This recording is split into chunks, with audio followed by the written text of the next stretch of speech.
Hola a todos. Esta noche nosotros descendemos juntos por una escalera que cruje a las 3 de la mañana. No hay viento, no hay televisión encendida, solo el golpeteo del corazón cuando algo se mueve bajo el suelo de tu propia casa. Imagínate despertar y oír un paso donde no debería haber nadie. Lo más probable es que tú también te taparas con la sábana, aunque te advierto, probablemente no sobrevivirías. Así que, antes de ponerte cómodo, tómate un momento para dar like al video y suscribirte, pero solo si realmente te gusta lo que hago aquí.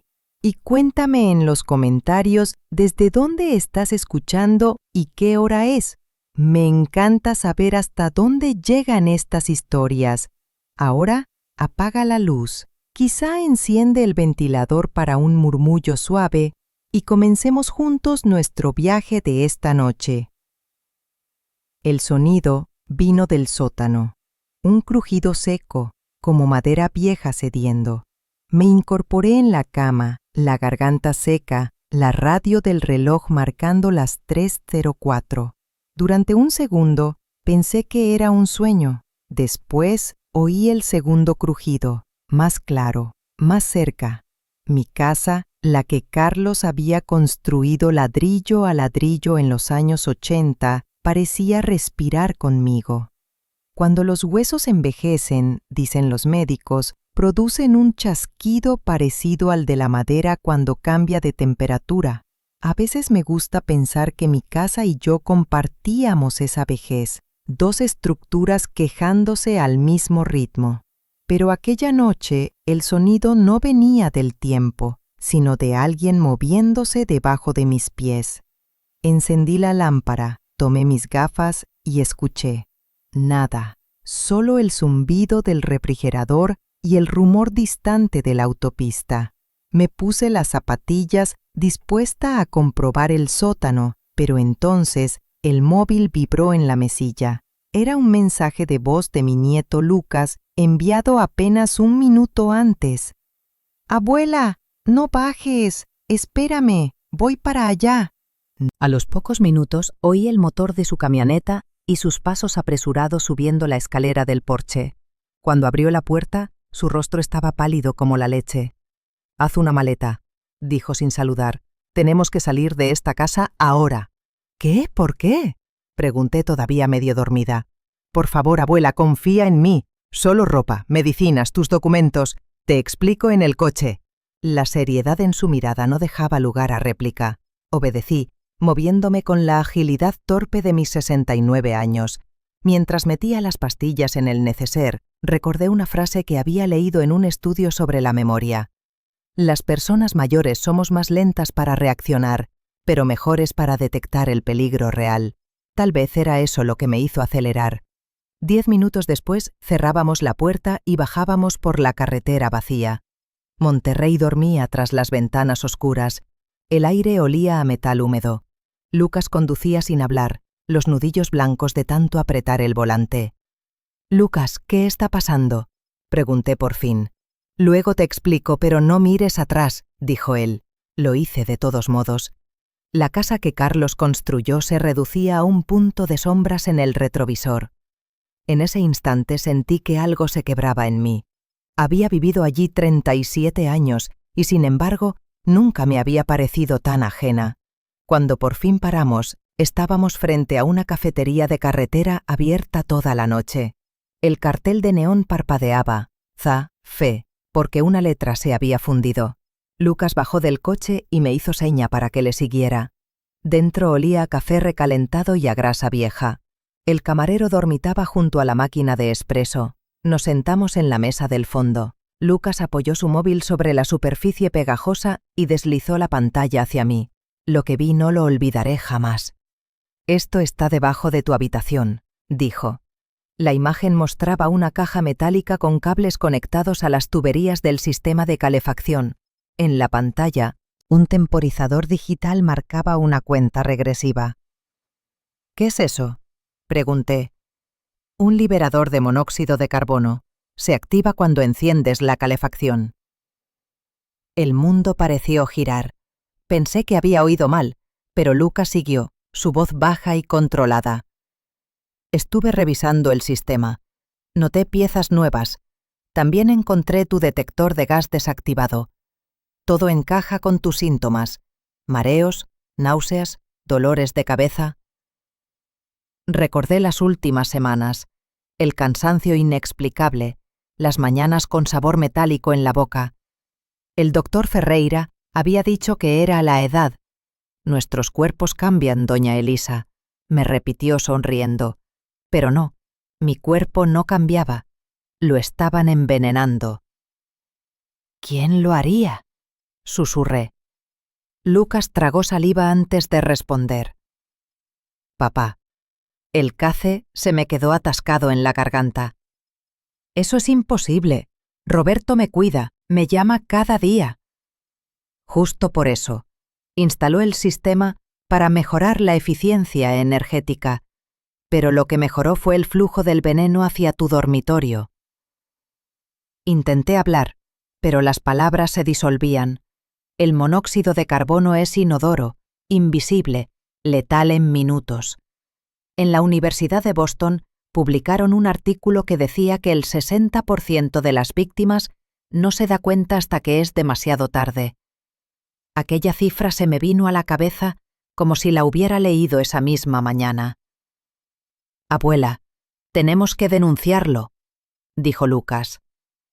¿Denunciar a mi hijo?, pregunté con la voz quebrada. Él me miró largo rato. Sí, si eso te salva la vida. Y allí, bajo la luz parpadeante del neón, comprendí que a veces los que más amas son quienes más te hieren, y los que menos esperas, quienes terminan salvándote. El reloj del café marcaba las 3:47 cuando me di cuenta de que llevaba rato temblando. Lucas me cubrió las manos con las suyas. No vamos a volver. Pedí un té.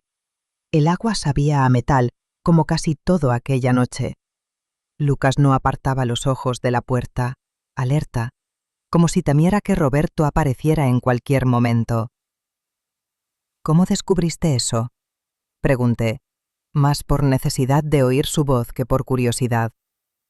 Tuve un mal presentimiento. Soy carpintero, abuela. Cuando fui a revisar el sótano, noté que la instalación de aire no coincidía con el diseño original del abuelo, y encontré restos de cinta aislante nueva. Hizo una pausa antes de continuar. Grabé un vídeo. Medí los niveles de gas con una app del móvil. Los valores eran altísimos justo debajo de tu dormitorio. Un dato curioso me vino a la cabeza. El monóxido de carbono tiene una densidad parecida al aire, por eso se dispersa uniformemente y por eso es tan difícil detectarlo sin sensores. Siempre me gustaron esas trivialidades científicas, aunque esta vez me daban ganas de llorar. Lucas me mostró otra foto. Se veía el pequeño temporizador con la hora programada, 2:30 am. Se activa justo cuando duermes más profundamente, explicó. Y yo pensaba que mis desmayos eran por presión baja, susurré. Nos quedamos en silencio. Afuera, un camión pasó levantando polvo y luz. A veces pienso que la oscuridad tiene sonido. Aquella noche sonaba como un reloj que se acelera. No puedo creerlo, Lucas. Es mi hijo. Lo sé, pero los números no mienten. En la pared del local colgaba un televisor sin sonido que mostraba un documental de astronomía. Vi a Saturno girando lentamente y pensé en un dato que había leído hacía poco. Un día allí dura 10 horas y media. 10 horas para dar la vuelta completa. 10 horas para olvidar.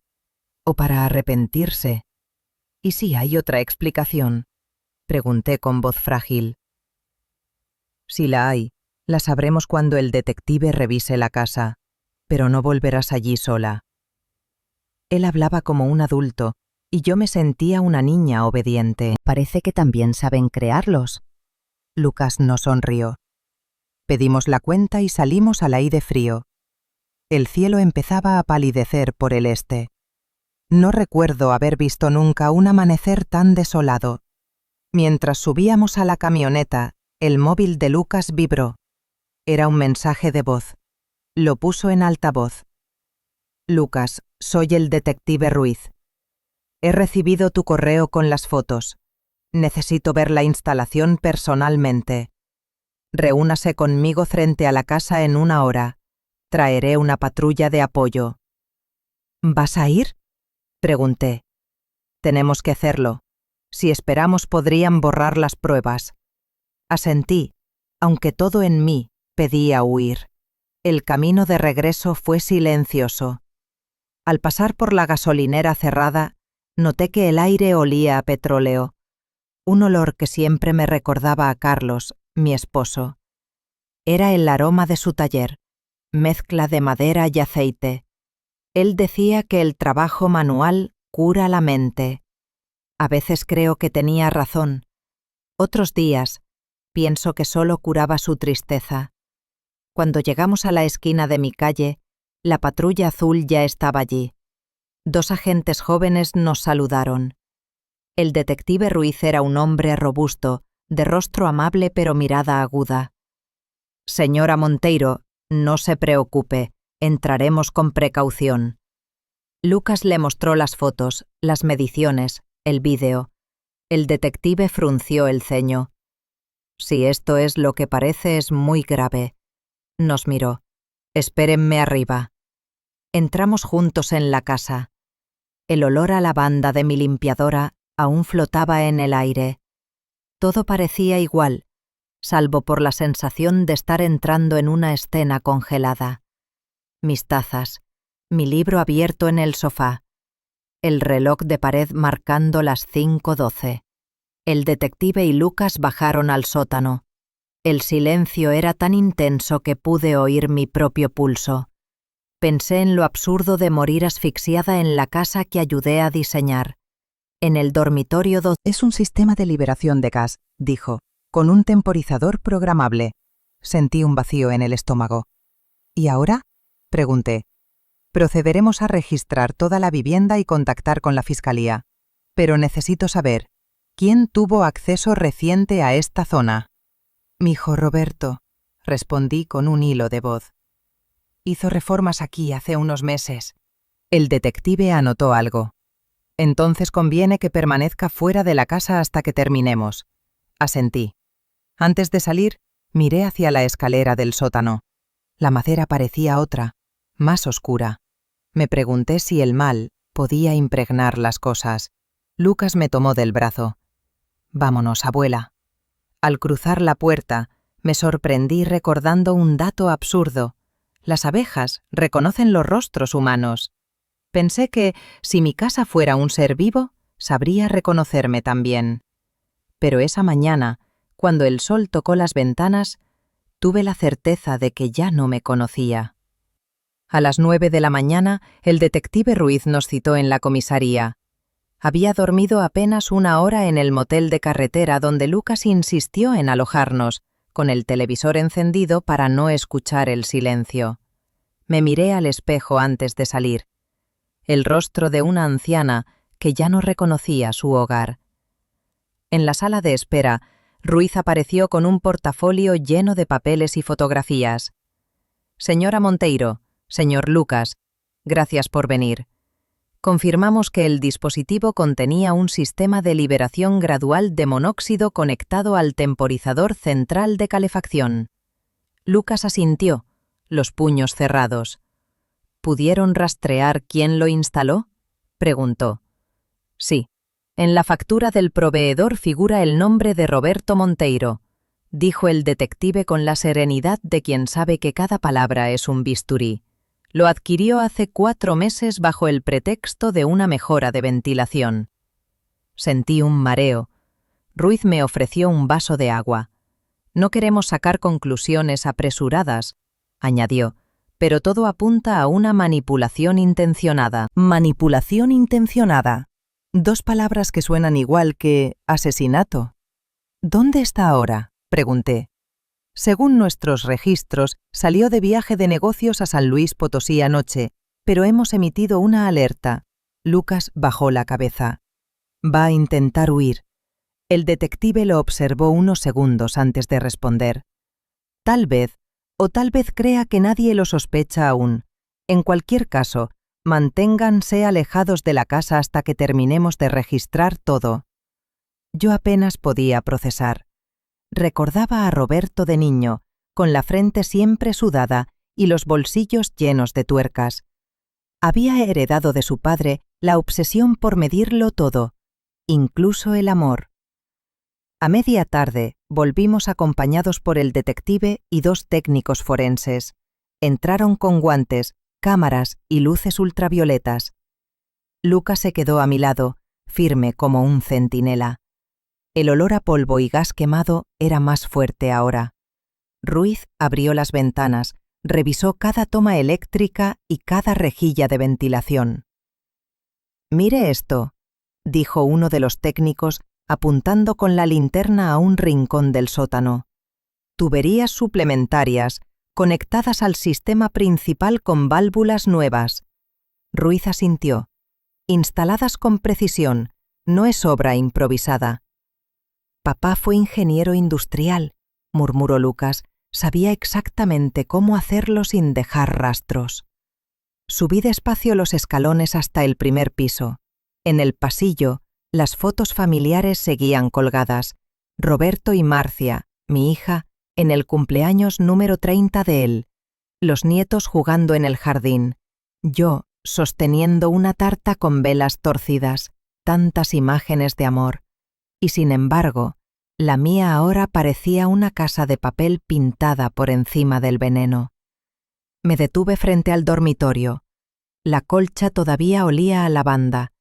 Al mirar el reloj sobre la mesa, noté que estaba detenido a las 2:31, justo la hora programada en el temporizador. Sentí un escalofrío. El detective el flujo subía directamente hacia su cabecera. Lucas maldijo en voz baja. «¿Qué clase de monstruo hace eso a su madre?» Ruiz, que había visto demasiadas tragedias, no respondió. «Necesitaremos llevarnos esta pieza como evidencia». Levanté la mirada y vi por la ventana el árbol que Carlos había plantado cuando nació Roberto. Era un fresno grande, lleno de nidos. Pensé en lo irónico, la vida creciendo fuera mientras la muerte se instalaba dentro. Cuando salimos, el sol comenzaba a caer. El detective habló aparte con Lucas. Yo esperé en el porche, mirando las sombras alargarse sobre el jardín. Sentí el impulso de llamar a Roberto, de escuchar su voz y preguntarle por qué. Pero sabía que el miedo a la respuesta sería peor que el silencio. Ruiz se acercó finalmente. «Vamos a emitir una orden de localización. Le informaremos en cuanto sepamos algo». Asentí sin palabras. En el coche, Lucas me tomó la mano. «Abuela, haremos justicia». «La justicia no devuelve lo que envenenan», le dije casi sin voz, «pero sí puede evitar que lo repitan». Mientras nos alejábamos, vi por el espejo retrovisor el reflejo azul de la cinta policial cruzando la entrada. Pensé que tal vez la casa respiraba por fin. Esa noche, en el motel, soñé con Carlos. Me decía algo entre susurros, algo sobre el aire limpio, sobre reparar lo que se rompe sin destruirlo. Al despertar, supe que aquella voz no venía del sueño, sino del recuerdo. Y entonces comprendí que lo peor no era el gas ni la traición. Lo peor era seguir respirando dentro del mismo pasado. El lunes siguiente, la cinta amarilla seguía cruzando la entrada de mi casa como una cicatriz. Los vecinos se habían acostumbrado a mirar sin preguntar. Lucas insistió en acompañarme a la comisaría. El detective Ruiz quería repasar los nuevos hallazgos. En la sala había un silencio de hospital. Ruiz hojeaba un expediente grueso lleno de fotografías. Los resultados del laboratorio confirmaron trazas de monóxido residual en los filtros de ventilación y encontramos huellas parciales de su hijo en el interior del dispositivo. Me preparé para lo inevitable. ¿Y Marcia? Pregunté. ¿Han hablado con mi hija? Está citada para hoy. Según los registros, ella también accedió al sótano hace 2 semanas. Lucas me miró con el ceño fruncido. ¿Tú crees que Marcia...? Empezó, pero no terminó la frase. Negué despacio. No quería imaginar eso. No podía. A las 11, la puerta se abrió. Roberto entró escoltado por 2 agentes. Vestía camisa azul, arrugada, parecía más viejo, los ojos rojos de no dormir. Detrás de él, Marcia caminaba con pasos cortos, apretando el bolso contra el pecho. El aire se tensó. «Mamá», dijo Roberto con voz baja. «¿Qué está pasando? Me llaman de la fiscalía. Dicen que quieren hablar del sistema de calefacción». El detective Ruiz levantó la vista sin expresión. «Justo de eso se trata. Siéntense, por favor». Los 2 obedecieron. Marcia buscó mis ojos. No supe si era culpa o miedo lo que vi. Ruiz desplegó las fotografías sobre la mesa, la caja metálica, el temporizador, las válvulas.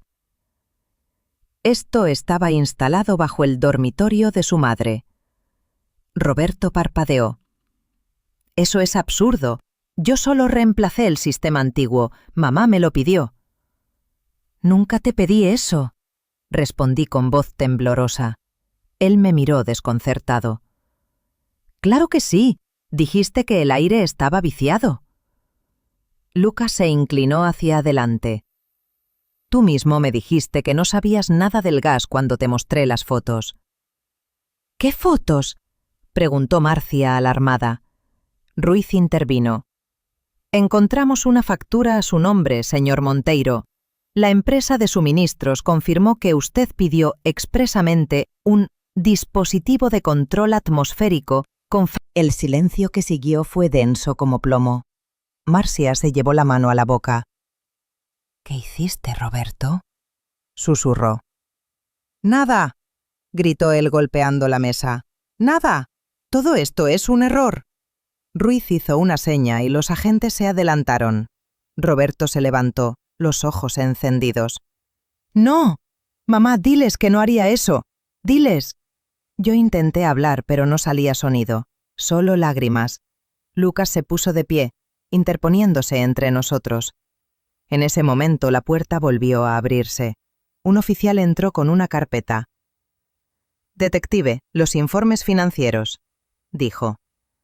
Ruiz los tomó y los hojeó. «Deudas por más de $500,000 de pesos», leyó. «Seguros de vida recién actualizados con la señora Monteiro como titular». Marcia rompió a llorar. Roberto dejó caer los brazos. «No iba a hacerte daño», balbuceó. «Solo necesitaba tiempo. El dinero». El detective asintió a los agentes. «Procedan». Las esposas hicieron un clic seco que todavía escucho en sueños. Marcia se levantó bruscamente. «No pueden llevárselo así. Él no es un asesino». «Señora, por favor», dijo Ruiz con tono firme. «Deje que el proceso siga su curso». Roberto me miró por última vez mientras lo conducían a la puerta. «Mamá, perdóname». No recuerdo si respondí. Esa tarde, cuando regresé al motel, me derrumbé. Sentí que mi cuerpo pesaba como piedra. Lucas se arrodilló a mi lado. «Abuela, respira». «He perdido a mis hijos», susurré. «No, abuela, los que te quieren siguen aquí». Lloré tanto que creí no tener más lágrimas. Pensé en la fragilidad de todo, la familia, la confianza, el aire mismo, y comprendí que a veces los fantasmas más peligrosos no son los que rondan de noche, sino los que llevan tu apellido. 2 días después recibí una llamada de la fiscalía. Marcia había entregado voluntariamente documentos y mensajes. Escribí una frase que aún guardo. La traición de un hijo no se supera, se aprende a respirar con ella. Lucas me preparó té de manzanilla. Cuando me lo dio, le temblaban las manos igual que a mí. «No te preocupes», me dijo. «Vamos a salir adelante». Y por primera vez en muchos días, le creí. Las sirenas resonaron en la calle como un lamento antiguo. Afuera, los vecinos se asomaban tras las cortinas. Las luces azules de la patrulla tiñeron las paredes del salón de un color frío, casi de otro mundo. Vi a los agentes meter a Roberto en el coche, la cabeza baja, y a Marcia abrazarse los codos en silencio mientras otro oficial tomaba su declaración. Me quedé de pie en la entrada, los pies descalzos sobre el mosaico que Carlos había puesto con sus manos. Todo se movía a cámara lenta. La voz del detective Ruiz sonaba distante. «Señora Monteiro, ya no hay peligro. Vamos a cerrar el perímetro». No podía responder. Solo observaba cómo la puerta del coche se cerraba sobre mi hijo. Ese golpe seco fue el sonido exacto del derrumbe. Lucas me sostuvo por la cintura justo cuando las piernas me fallaron. «Abuela, respira. Estoy aquí». Me cubrí el rostro con las manos. Sentí que el aire me quemaba por dentro, que cada respiración era una herida. Todo mi cuerpo pedía gritar, pero apenas salió un suspiro roto. «¿Cómo llegamos a esto, Lucas?», pregunté sin mirarlo. «No lo sé, pero ya no estás sola». El detective volvió con un formulario. «Tendrá que firmar este parte», dijo con voz amable, «y la ambulancia quiere revisarla, es solo por precaución». Asentí sin entender del todo. Mis manos temblaban tanto que la firma salió torcida. La enfermera que llegó después me tomó la presión, me dio un calmante y me cubrió con una manta. «Shock nervioso», anotó en su libreta. Horas más tarde, cuando la patrulla se alejó y la calle volvió a... Y era una afirmación, no una pregunta. Negué despacio. En mi sueño sigo oyendo el ruido del coche al alejarse. Nos quedamos callados. En algún punto, un gallo cantó. Pensé en lo cruel que puede ser el sonido de la vida cuando una parte de ti ya no la quiere. Lucas rompió el silencio. ¿Recuerdas cuando papá me enseñó a hacer barquitos de madera? Sí, respondí. Tenías 5 años. Él siempre decía que si el barco se hundía era culpa del carpintero, no del mar. Y ahora intenté continuar, pero las palabras se apagaron. Lucas suspiró. Tal vez el mar estaba enfermo desde el principio. A media mañana, el detective Ruiz regresó. Tenía el rostro cansado, pero su tono seguía firme. «Señora, su testimonio fue fundamental. Gracias a usted, evitamos una tragedia». «Una tragedia», repitió mi mente. Como si lo que quedaba en pie no fuera ya una. «¿Y mis hijos?», pregunté. «Roberto está bajo custodia preventiva. Su hija colaboró con la investigación. Será citada de nuevo. Habrá juicio, pero eso tomará tiempo». Asentí. «¿Puedo volver a mi casa?» «No por ahora. La vivienda sigue bajo análisis. Lo mejor es que se quede en un lugar tranquilo». Ruiz se despidió con un apretón de manos. «Le prometo que haremos justicia», dijo. Cuando se marchó, la casa quedó muda. Ni los relojes se atrevían a hacer tic-tac. Esa noche, en la habitación del motel, me miré al espejo. No veía a una víctima, sino a una mujer vacía. Me arrodillé junto a la cama y lloré como no lloraba desde la muerte de Carlos. No por mi hijo, ni siquiera por mí, sino por lo que se había roto para siempre entre nosotros.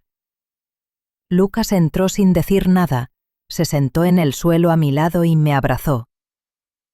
«No voy a soltarte», murmuró. «Promételo». «Te lo prometo». Nos quedamos así largo rato. El aire se limpia. Tal vez tenía razón. O tal vez el trueno apenas empezaba. El martes amaneció con un silencio distinto, casi pesado. Desde la ventana del motel se veía el horizonte enrojecido por el polvo y las luces del tráfico. Lucas dormía en el sillón, encorvado, con la chaqueta puesta. Tenía el rostro tranquilo, pero sus manos seguían crispadas incluso dormido. Me serví un café instantáneo y abrí mi libreta. Intenté escribir algo que me ayudara a entender. Un hijo te da un nombre en la tierra. Cuando te traiciona, te lo borra. Cerré el cuaderno. No quería convertirme en una mujer que solo habla del dolor. A media mañana, sonó el teléfono del motel. Era el detective Ruiz. Tenemos que verla en comisaría, señora Monteiro. Hay nuevos resultados. La sala era la misma de días anteriores, pero ahora sobre la mesa había carpetas, fotografías y una grabadora encendida. Ruiz hablaba con tono metódico. Los peritajes bancarios revelan que su hijo mantenía préstamos importantes y varios pagos a nombre de empresas fantasma. El seguro de su vivienda había sido modificado para incluir una cláusula de accidente por intoxicación doméstica. Lucas apretó los puños. Así que todo estaba planeado. Parece que sí, asintió Ruiz. Sin embargo, hay algo más. La firma en algunos documentos no es de su hijo, sino de su hija, Marcia. Sentí un nudo en el estómago. ¿Qué significa eso? Ruiz me miró con la cautela de quien va a herir sin querer. Que ella pudo haberlo ayudado. No hay evidencia de participación directa en la instalación, pero sí en la planificación. Recordé entonces las últimas visitas de Marcia, su insistencia en ayudarme a poner en orden mis papeles, su sonrisa nerviosa. Todo encajaba de una forma que ojalá no lo hiciera. ¿Y qué dicen ellos?, pregunté. Roberto niega todo. Marcia alega que solo firmó papeles que su hermano le pidió, sin saber. La fiscalía está reuniendo cargos. Por ahora usted solo debe descansar y mantenerse disponible para testificar. Salimos de la comisaría bajo un sol implacable. En la acera, Lucas pateó una piedrecita con rabia contenida. ¿Descansar?, dijo. ¿Cómo se descansa después de eso? No supe qué responder. Cruzamos la calle en silencio, con el ruido del tráfico ahogando los pensamientos. De pronto recordé algo que el doctor Ferreira me había dicho en una consulta meses atrás. El cerebro envejece de forma selectiva, olvida los días felices primero y deja los dolorosos para después, como si quisiera advertirnos. Tal vez eso era envejecer, quedarse a solas con las advertencias. Esa tarde, Ruiz nos llamó de nuevo. Hemos revisado los planos originales de la casa, explicó. El sistema de calefacción se modificó en 3 etapas.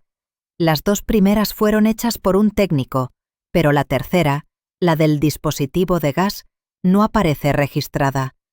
Sin embargo, hallamos un esquema dibujado a mano en el taller del señor Roberto. ¿Un esquema?, pregunté. Sí, con cálculos, medidas y una fecha, el 14 de julio. Esa fecha me golpeó. Era el día en que yo había sido hospitalizada por una crisis de presión. «¿Ven?», susurré. Ya había empezado. Lucas me tomó del brazo. «No más preguntas hoy, abuela. Vamos a comer algo». Fuimos a una fonda pequeña, casi vacía. Pedimos caldo y pan. No recuerdo el sabor. Mientras comía, noté que Lucas me observaba con ternura y miedo.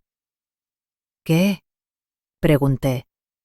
«Nada, solo pienso que te salvaste por minutos. Si no me hubieras mandado aquel mensaje sobre el ruido en el sótano, yo no habría ido esa noche». «Tal vez», dije, «el alma sabe cuándo gritar». Por la noche, en el motel, Encendí la televisión. Daban las noticias. He estado anotando todo lo que dice el detective, explicó. Fechas, declaraciones, pruebas. Te servirá cuando llegue el juicio. Sonreí débilmente. Eres como tu abuelo. Carlos guardaba hasta los recibos de los tornillos. Y tú me enseñaste a no tirar nada que pueda contar una historia, respondió él, y su sonrisa fue un respiro. Apagué la luz, y antes de dormir pensé en algo simple, que el aire dentro del cuarto olía limpio, no a gas, ni a miedo, ni a pasado, solo a vida, pero el sueño trajo otra imagen, la casa en penumbra, la escalera crujiente y una voz familiar desde el sótano diciendo mi nombre. Cuando desperté, supe que el verdadero juicio aún no había empezado, el mío, el que tendría que hacer con mi memoria, con mis propios hijos. El sol se levantó lento, como si también dudara de seguir saliendo. Llevábamos casi una semana en el motel. Cada mañana, Lucas salía temprano para revisar con el detective las reparaciones de seguridad en la casa. Yo me quedaba sola, escribiendo en la libreta de tapas rojas que Carlos me había regalado hace 20 años. Aquel lunes, cuando Lucas regresó, traía algo distinto en el rostro, ni alivio ni miedo, sino una concentración tensa. «Encontramos algo, abuela», dijo, y colocó sobre la mesa una bolsa de pruebas transparente. Dentro había un cuaderno de tapas negras, manchado de grasa y polvo. Estaba oculto en un compartimiento del taller, detrás de los estantes, añadió. Sentí un escalofrío. ¿De quién es? De papá, su letra. Lo abrí con manos temblorosas. En la primera página, reconocí la caligrafía firme de Roberto. Había un título, Proyecto Oxígeno. Pasé las hojas despacio. Eran planos, esquemas técnicos, cálculos de flujo y tiempos de dispersión, fechas, nombres de proveedores. En una esquina, un comentario. Ensayo ideal para una muerte natural. Revisar el seguro antes del próximo cobro trimestral. Cerré el cuaderno. No podía leer más. No, dije apenas. No puede ser él. Lucas apartó el cuaderno con cuidado. El detective ya lo vio. Es suficiente para armar la acusación completa. Me cubrí el rostro. Sentía que el aire otra vez se volvía pesado, pero ya no por gas, sino por vergüenza. ¿Por qué guardaría algo así? Pregunté sin esperar respuesta. Tal vez necesitaba justificar lo que hacía. Los que planifican el mal siempre lo escriben como si fuera ciencia, dijo Lucas. El detective Ruiz llegó poco después, tomó el cuaderno con guantes y lo examinó rápido. Es un registro técnico. Y sí, su hijo lo escribió. Contiene cronogramas de encendido, cálculos de temperatura, incluso notas sobre su ritmo de sueño, señora Monteiro. Me estremecí. ¿Mi ritmo de sueño? Ruiz asintió. Sí, hay observaciones. Despierta entre 3 y 3:15. Ajustar temporizador a las 2:30. Lucas cerró los ojos con rabia. La estaba estudiando como si fuera un experimento. No dije nada. Dentro de mí, algo se partía en silencio. Esa tarde fuimos autorizados a entrar de nuevo en la casa, escoltados por el detective. No por nostalgia, sino porque debía recoger documentos para el juicio. Cuando crucé la puerta, la atmósfera era extraña, mezcla de familiaridad y repulsión. El sótano estaba limpio, los cables retirados, pero el aire seguía cargado de un olor metálico, como una sombra que no se puede barrer. Ruiz revisaba con una linterna mientras Lucas subía cajas con mis cosas. Yo bajé un momento, despacio, apoyándome en la baranda. Allí, sobre la mesa de trabajo, aún quedaban las herramientas de Roberto. Una regla metálica, un nivel, un compás. Me quedé mirando esos objetos. Las mismas manos que una vez me ayudaron a colgar cuadros ahora habían usado para calcular mi final. Ruiz interrumpió mis pensamientos. «Mire esto».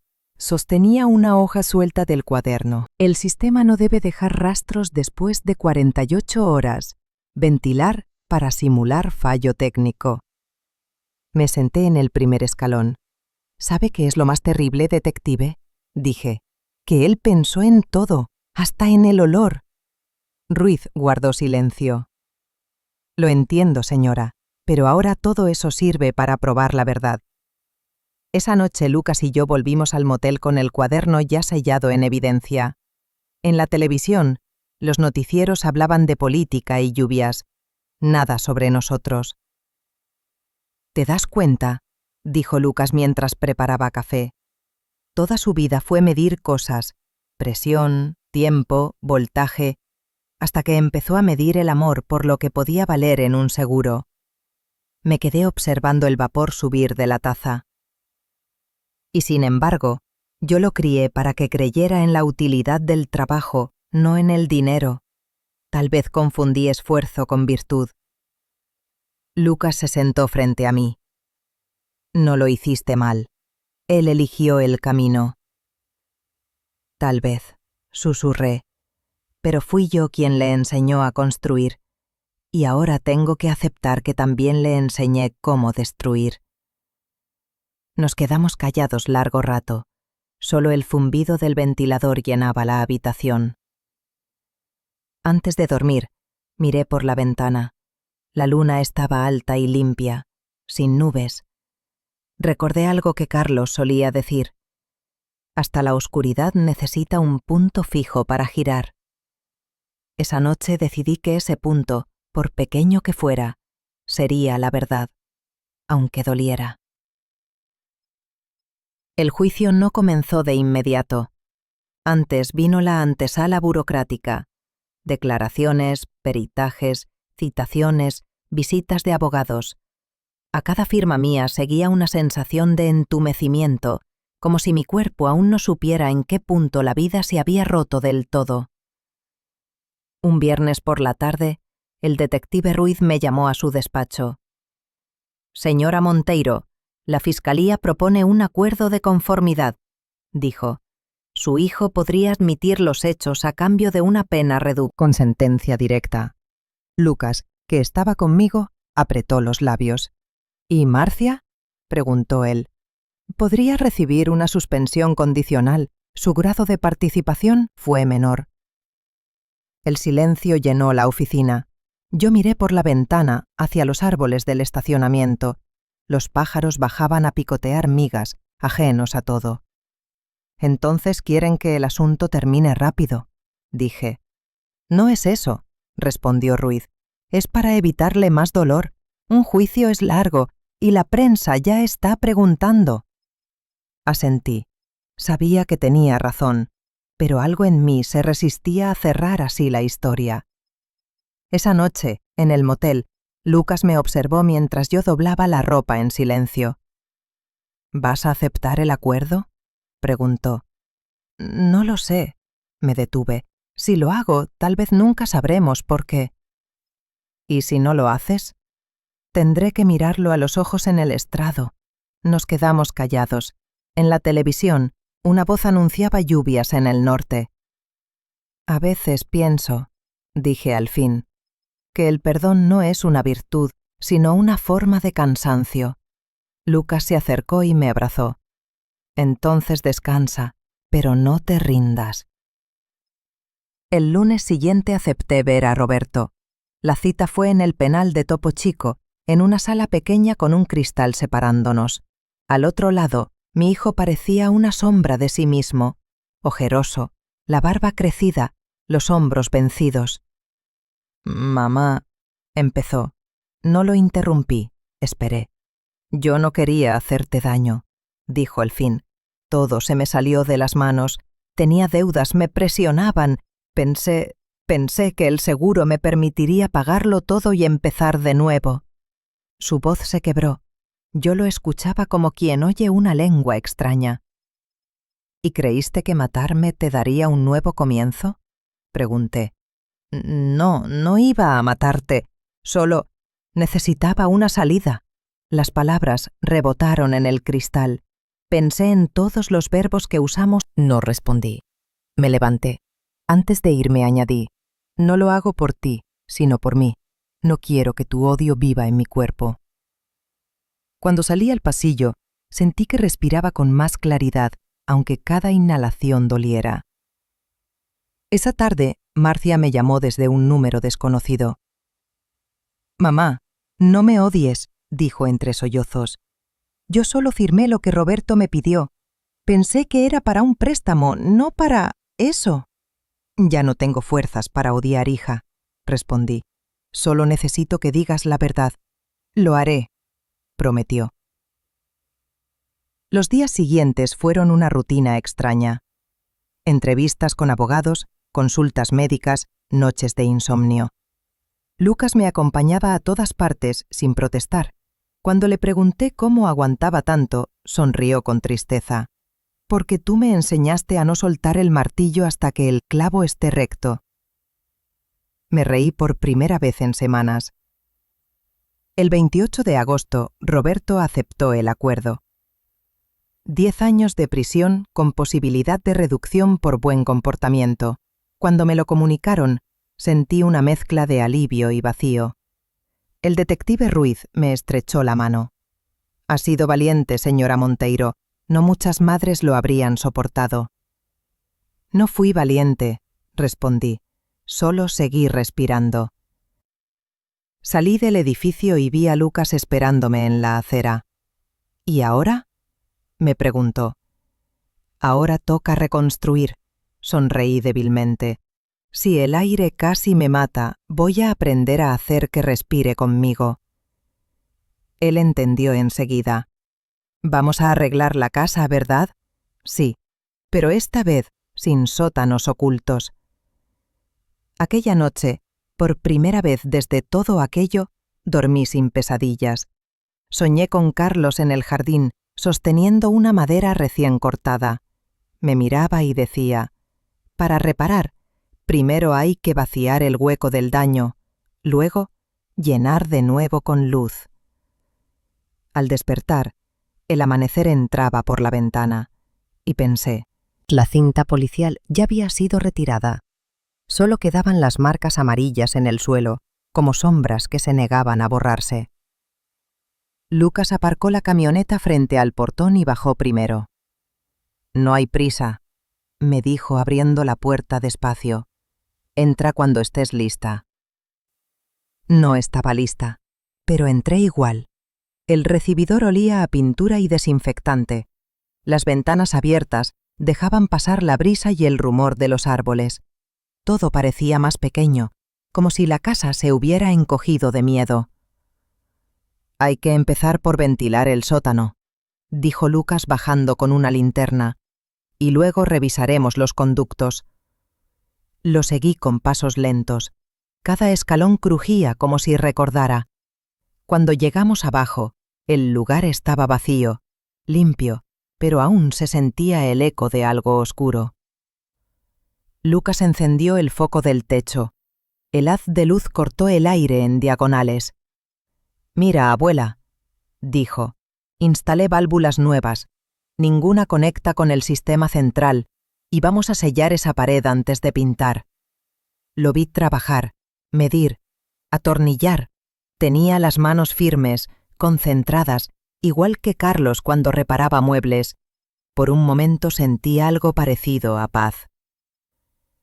«Quiero ayudarte», dije. «Claro, pero sin forzar el cuerpo. Mi cuerpo está cansado, no roto». Lucas sonrió. Me pasó una lija y me enseñó a pasarla sobre una tabla. El sonido áspero de la madera al desprenderse del polvo era hipnótico. Cada pasada me parecía una forma de borrar el miedo. Durante las semanas siguientes, la casa se transformó. Cambiamos las cortinas, lijamos las puertas, pintamos las paredes de un blanco casi azul. Instalamos detectores de gas nuevos, uno en cada habitación. Cada mañana empezábamos temprano, con café y música baja. Lucas bromeaba: «Este lugar va a oler más a taller que a casa». «Así debe ser», le respondía. El trabajo cura. Un día, mientras arreglábamos Marcia con su primera bicicleta, las miré largo rato. Lucas se acercó y las observó conmigo. ¿Quieres guardarlas?, preguntó. Sí, pero no aquí abajo, en la luz. Y subí las fotos para colocarlas en la sala. Era mi forma de decirle a la casa que ya no había secretos. Por las tardes nos sentábamos en el porche a ver caer el sol. A veces llegaba algún vecino curioso a preguntar si todo estaba bien. Yo sonreía, respondía con cortesía, pero sin dar detalles. La historia ya no era para los demás, sino para mí. Una tarde, mientras revisábamos el techo, Lucas sacó una libreta. He estado anotando materiales, costos, mejoras, pero también ideas. ¿Ideas? Sí, pensaba. ¿Y si usamos parte de la casa para dar talleres? Carpintería, restauración, cosas prácticas. Lo miré sorprendida. ¿Quieres que la casa vuelva a llenarse de gente? Sí, que respire. Que la voz que la habitó no sea la de un crimen, sino la de algo nuevo. Me quedé callada, mirando el polvo suspendido en la luz. Aquella idea me pareció tan hermosa como imposible, y, sin embargo, supe al instante que era lo correcto. De acuerdo, dije al fin, pero lo haremos juntos. Pasaron los meses entre planos, presupuestos y permisos. Volví a sentirme viva. Las manos me dolían al final del día, pero era un dolor limpio, sin culpa. A veces, al martillar, pensaba en Roberto, en cómo una mente brillante puede torcerse por la desesperación, en cómo el amor no basta si no se acompaña de verdad. Una noche, mientras guardábamos las herramientas, le pregunté a Lucas, ¿crees que pueda perdonarme algún día? ¿Por qué tendrías que hacerlo tú?, respondió él. Porque, en algún lugar, fui parte de su origen. Lucas se quedó en silencio. Tal vez no se trate de perdón, abuela. Tal vez solo de entender. Me sonreí. Entonces aprendamos. El día que terminamos de barnizar el último estantes y olor a madera recién cortada, me quedé en el centro, respirando hondo. ¿Lo sientes?, me dijo Lucas. Sí, por fin huele a aire limpio. Y pensé que quizás, solo quizás, reconstruir también era una forma de orar. El primer día que Elena cruzó el portón, la casa olía a barniz y pan tostado. Venía con un cuaderno lleno de bocetos, el cabello recogido y una mirada clara que recordaba a los inviernos sin prisa. Era arquitecta y había trabajado con Lucas en un proyecto comunitario. Cuando la presentó, supe al instante que algo invisible ya los unía. «Doña Elisa», dijo sonriendo. «Lucas me habló de su idea para convertir el sótano en escuela. Si me permite, quiero ayudarles». «Escuela no», corregí con cariño. «Un lugar donde la gente aprenda a no tener miedo de sus manos». Elena asintió. «Entonces haremos un taller de vida». Extendió los planos sobre la mesa. Distribución de aulas, pasillos amplios, patios abiertos. Todo pensado para que la luz natural entrara hasta el último rincón. «La casa tiene buena base», explicó. «Podemos aprovechar las vigas originales y abrir ventanales en el lado norte». Lucas la observaba con un brillo que yo no le había visto nunca. No era solo admiración, era esperanza. «Podríamos llamarla Casa Monteiro», dijo ella. «No», respondí. «Ese nombre carga demasiado pasado. Que lleve el de Carlos. Él siempre soñó con enseñar algo más que medidas y clavos». Elena sonrió. «Entonces será la Escuela de la Luz». Comenzó una etapa frenética. Vecinos, voluntarios y antiguos compañeros de Carlos vinieron a ofrecer ayuda. El sonido de los martillos volvió a llenar el aire, pero esta vez no como eco de un crimen, sino de un renacimiento.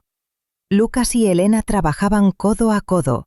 Él cortaba tablones, ella dibujaba líneas precisas en los muros. Por las noches revisábamos juntos los avances y hacíamos listas. Lámparas, la casa debe llenarse de colores para que olvide el gris. Empezamos a recibir donaciones, maderas recicladas, libros técnicos, latas de pintura. Hasta el detective Ruiz pasó una tarde a dejar unos cascos de seguridad. «No quiero que les falte protección», bromeó. Cada clavo nuevo, cada capa de pintura, era una respiración más profunda para el edificio. Yo solía decirles: «No construyan paredes, construyan refugios». Cuando terminamos, el sótano se había convertido en un taller luminoso con ventanales altos, mesas alineadas y olor a madera viva. En las paredes colgaban herramientas que antes daban miedo y ahora parecían instrumentos de música. El día de la inauguración, todo el vecindario vino. Trajeron pasteles, flores, incluso una banda de estudiantes que tocó un vals improvisado.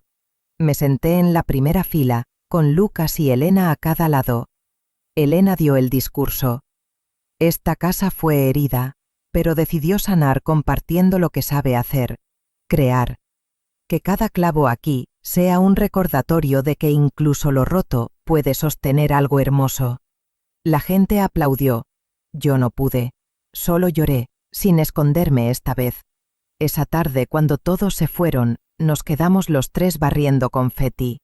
«Abuela», dijo Lucas, riendo, «creo que hemos abierto más aulas de las que podemos atender». «Entonces tendrán que contratar a la maestra original», respondí con picardía. «¿Tú? ¿Quién más?», y le guiñé un ojo. Con el paso de los meses, la Escuela de la Luz se volvió un punto de encuentro. Niños aprendían carpintería, mujeres del barrio venían a restaurar muebles, jóvenes a diseñar piezas. Las risas sustituyeron a los ecos del miedo. Una tarde, un antiguo compañero de Carlos apareció con una caja de planos viejos. «Encontré esto en el taller donde trabajamos juntos», dijo. «Son diseños de su esposo». Los extendimos sobre la mesa. En uno, con letra firme, Carlos había escrito: «La casa debe respirar. Si no respira, ahora respira». Al caer la noche, Lucas y Elena me acompañaron al porche. El aire traía olor a lluvia.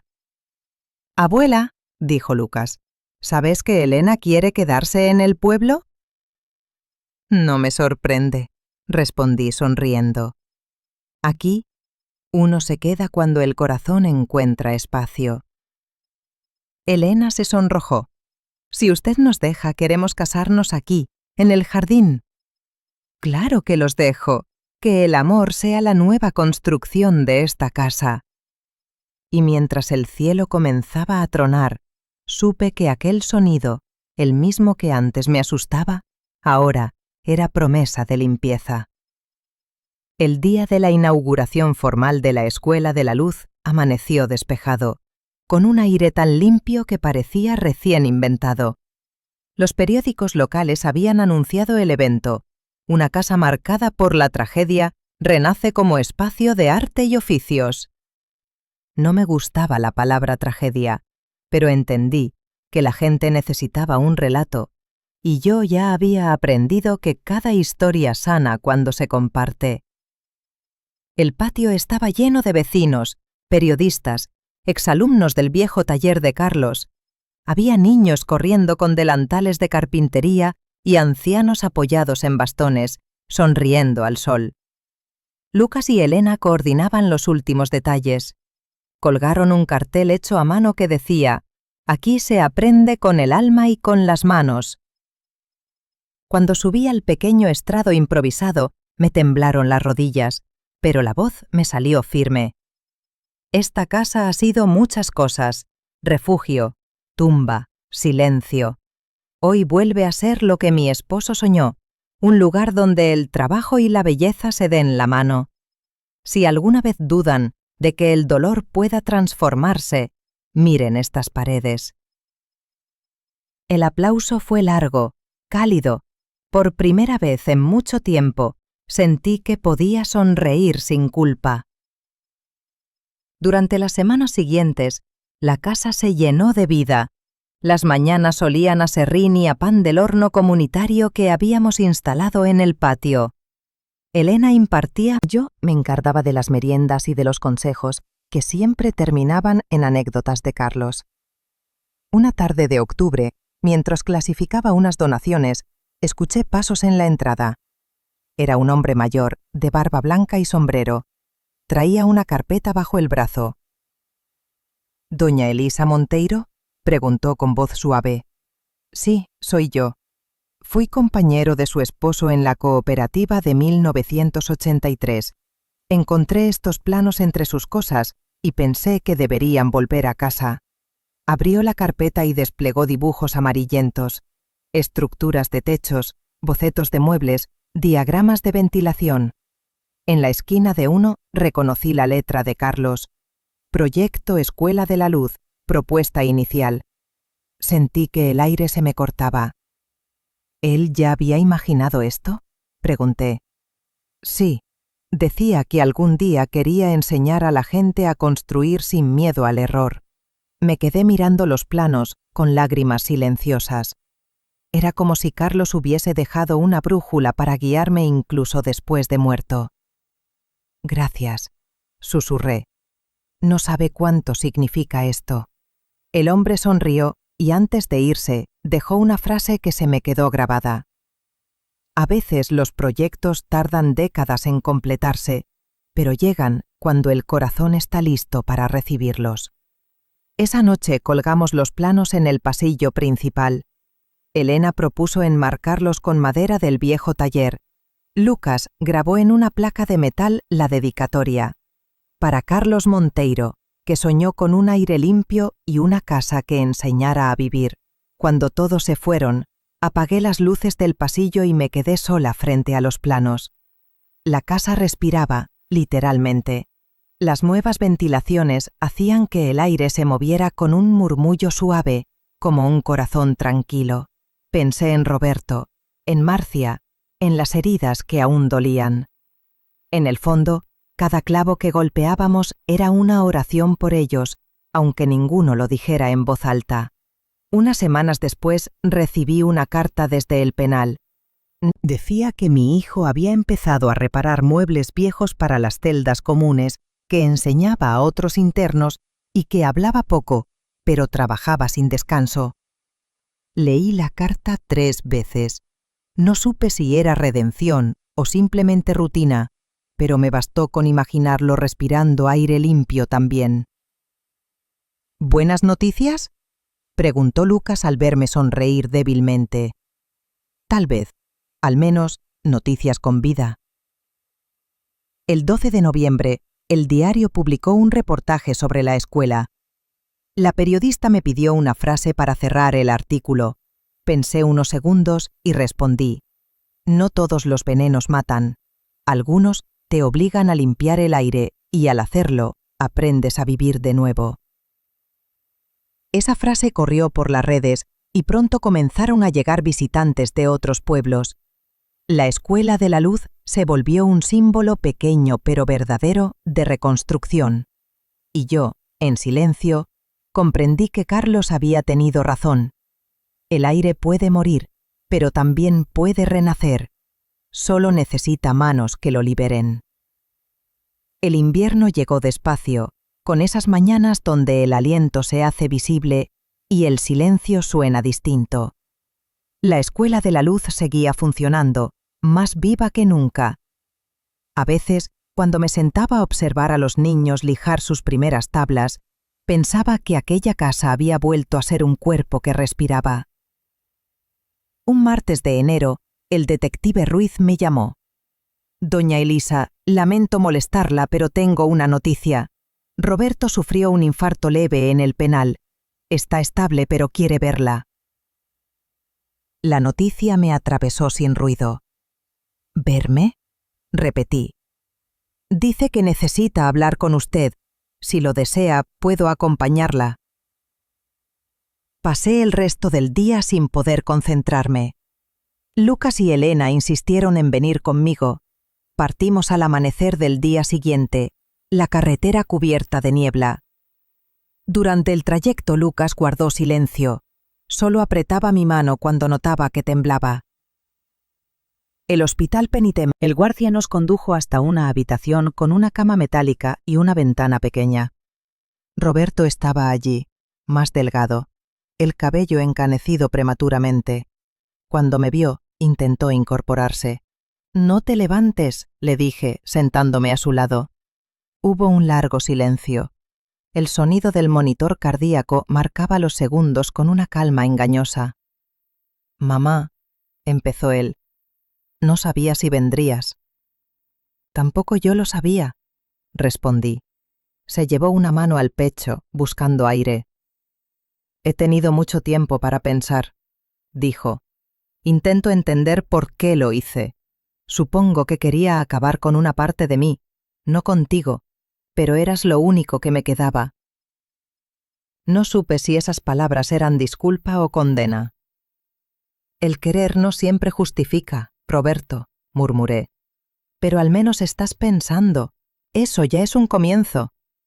Él asintió, los ojos vidriosos. «A veces sueño con la casa, pero distinta, llena de luz». «Así está», le respondí. «Tu hijo la volvió a levantar». Se sorprendió. «¿Lucas?» «Sí, y no solo él, toda la gente del barrio. La casa enseña a construir, a crear, a respirar». Roberto cerró los ojos. «Entonces, tal vez algo mío no era tan malo». Le tomé la mano. «Sí, algo tuyo sigue allí, la parte que sabía crear, y esa parte, aunque sea pequeña, merece seguir viva». Lloró en silencio, sin fuerzas para contenerse. No era el llanto de un criminal, sino el de un niño perdido dentro de un cuerpo viejo. Nos quedamos así largo rato. Cuando la enfermera entró para tomarle el pulso, él apretó mi mano una última vez. «Gracias por venir, mamá». «Gracias por no morir antes de decirlo», susurré. Al salir, el aire frío me golpeó el rostro como una purificación. Lucas me rodeó los hombros. «¿Estás bien?» «No lo sé», dije, «pero siento que una puerta se cerró». Sin rencor, pensé en Carlos, en los planos de la escuela, en la idea de que todo lo que se rompe puede repararse si se empieza por la base. Los días siguientes pasaron tranquilos. En la escuela, Lucas y Elena anunciaron nuevos cursos: cerámica, tapicería, restauración. Los niños corrían entre las mesas riendo. Una tarde, una de las alumnas más pequeñas me entregó un dibujo. Una casa con ventanas abiertas y un sol enorme encima. Abajo escribió: «Aquí ya no hay sótano oscuro». Lloré otra vez, pero esta vez de gratitud.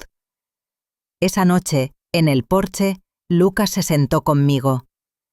«Elena y yo hemos estado hablando», dijo. «Queremos casarnos aquí, en primavera». «¿En esta casa?», dije sonriendo. «Sí, porque si esta casa pudo volver a amar la vida, también nosotros». Lo abracé. «Entonces será la boda más luminosa de todas». El viento trajo olor a madera y a pan. Cerré los ojos y respiré hondo. Por primera vez en años, el aire no pesaba, y supe que el perdón, a veces, no es olvido ni redención, sino la simple posibilidad de volver a respirar sin miedo. La primavera llegó de verdad ese año. El aire tibio, los naranjos llenos de flores y un sol que parecía decidido a borrar las sombras.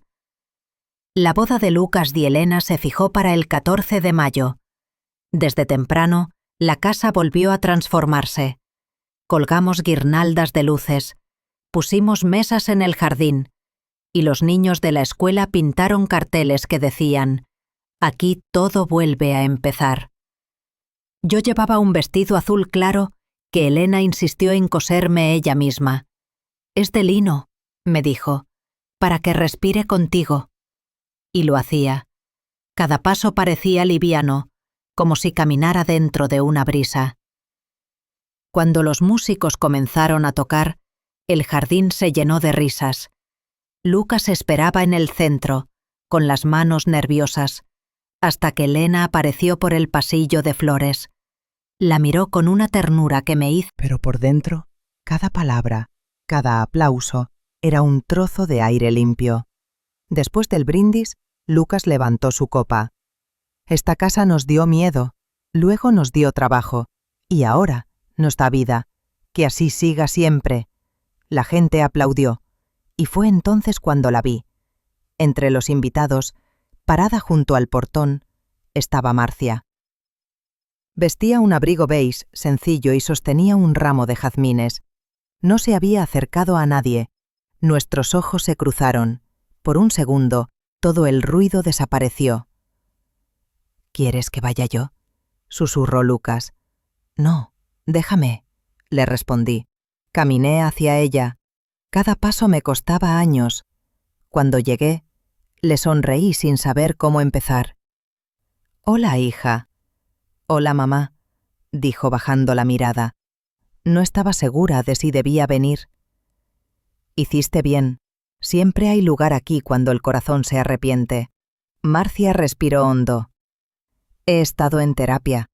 El fiscal retiró los cargos. No hay día que no piense en todo. A veces el castigo más grande es recordar, le dije. Ella asintió y me tendió el ramo. Son jazmines, como los que papá plantó detrás del taller. Tomé las flores. Olían a infancia, a verano, a los días antes del miedo. Quédate un rato, le pedí. No por mí, por Lucas. Marcia se quedó. No bailó ni habló mucho, pero su presencia no dolía. Era como una cicatriz bien cerrada, visible, pero ya sin herida. Al caer la noche, los novios abrieron el baile en el porche. Elena, radiante, se apoyaba en Lucas con naturalidad, como si siempre hubieran estado juntos. Cuando pasaron frente a mí, Lucas me susurró: «Gracias por no rendirte, abuela. Si tú no hubieras seguido respirando, nada de esto existiría». Me reí entre lágrimas. Respirar es lo único que sé hacer ya. Lo demás lo aprendí de ustedes. Después del baile, la gente comenzó a irse. Quedamos solo nosotros tres y Marcia, que observaba la... El silencio era diferente. No el del miedo, sino el del descanso. Marcia miró alrededor. La casa se siente viva otra vez. Lo está, pero aún le faltan manos. Le sonreí. Siempre hay lugar para quien quiera construir. No dijo nada, pero vi en sus ojos un tal vez. Esa madrugada, cuando todos dormían, salí al jardín. La luna iluminaba el fresno que Carlos había plantado. Ya no me dolía mirarlo. A su sombra, pensé que quizá el perdón no era un acto único, sino un trabajo diario, como lijar madera, capa tras capa, hasta que deja de doler tocarla. Dentro de la casa, las voces de los recién casados se mezclaban con el murmullo de la brisa. La casa respiraba, y yo con ella. El verano siguiente trajo una noticia que parecía un regalo del cielo. Elena estaba embarazada. Lo supimos una tarde de junio, mientras pintábamos los bancos del patio para las nuevas clases. Ella se detuvo de pronto, dejó el pincel y me miró con una sonrisa nerviosa. «Doña Elisa, tengo que decirle algo antes que a nadie». «¿Qué ocurre, hija?», pregunté. «Voy a tener un bebé». El silencio que siguió fue tan hondo que hasta las hojas parecieron dejar de moverse. Luego, sin pensarlo, la abracé. «Entonces la casa volverá a escuchar risas pequeñas», dije, y me descubrí llorando. Cuando Lucas lo supo, corrió al taller y empezó a buscar maderas. «Voy a construir la cuna yo mismo», anunció. «Quiero que sea fuerte, sin un solo clavo torcido». «Tu abuelo estaría orgulloso», le dije. «No», sonrió. «Quiero que sea digna de ti». Los meses pasaron entre preparativos y visitas. La Escuela de la Luz seguía funcionando, aunque yo ya dedicaba más tiempo al jardín que a las clases. Marcia venía algunos fines de semana. Traía pasteles, ayudaba a pintar, respondí. Pero ya no pienso en lo que hizo, sino en lo que pudo haber sido. ¿Y si vuelve a salir de prisión? Entonces decidiré si puedo mirarlo. El perdón también tiene tiempos, hija. Marcia asintió. Sus ojos por primera vez no tenían vergüenza, sino algo parecido a serenidad. El parto fue a mediados de noviembre. Elena quiso tenerlo en el hospital del pueblo, sencillo pero cálido. Lucas no se separó de ella ni un instante. Cuando escuché el primer llanto del bebé, algo se encendió en mí, como si el aire de la casa entera entrara de golpe a mis pulmones. Lo llamaron Carlos, en honor al abuelo. Cuando me lo pusieron en brazos, sentí el peso exacto de la vida. Pequeño, tibio, respirando sin saber la historia que lo había traído hasta aquí. Mira, le dije en voz baja, tu nombre significa hombre libre. Ojalá nunca olvides que el aire limpio es el primer tesoro. Elena me sonrió desde la cama, exhausta. Doña Elisa, creo que su esposo nos está mirando. Y debe estar sonriendo, respondí. Esta casa siempre necesitó un nuevo latido. Los meses siguientes fueron de una paz tan profunda que asustaba. La Escuela de la Luz se convirtió en una segunda casa para las familias del pueblo. A veces, mientras Carlos dormía en su cuna, el sonido de los martillos y las risas se mezclaban como una canción vieja que volvía a prenderse. Una noche, Lucas me encontró en el porche mirando la luna. Abuela, hemos estado pensando. Queremos escribir todo esto. La historia de la casa, de ti, de lo que pasó. No como tragedia, sino como advertencia y esperanza. ¿Estás seguro?, pregunté. Hay cosas que todavía duelen. Precisamente por eso, si se cuentan, dejan de pudrirse. Elena asintió, sosteniendo al bebé dormido.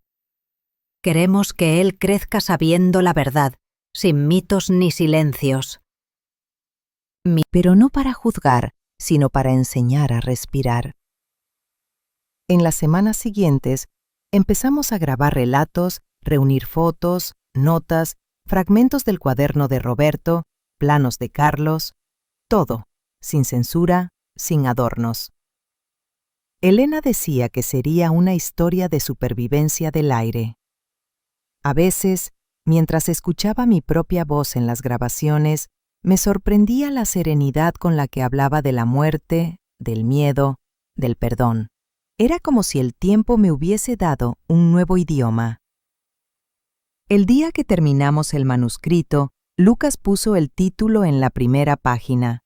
El aire también recuerda. Lo leí en silencio y asentí. Sí, dije. Y cuando se limpia, nos devuelve el aliento. Esa noche dormí profundamente, sin sueños, sin sombras. Solo el sonido suave de una respiración que ya no era solo mía, sino de todos los que habíamos sobrevivido. El libro se publicó un año después en una edición modesta de tapas blancas.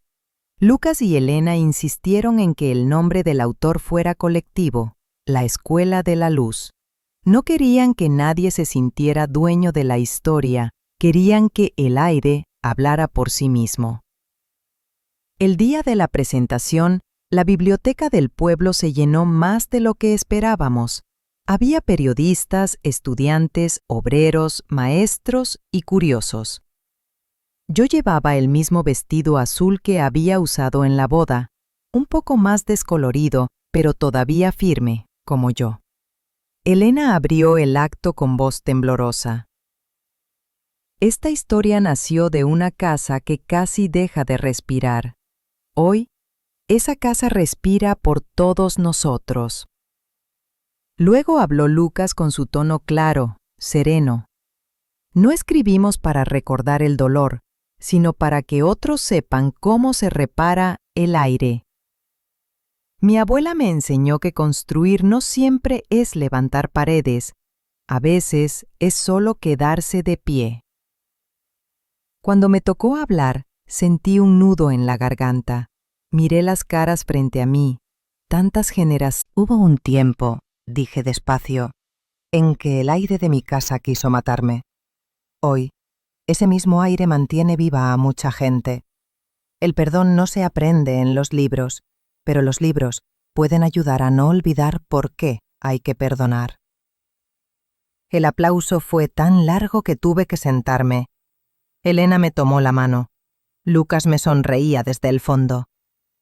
El libro empezó a circular más allá del pueblo.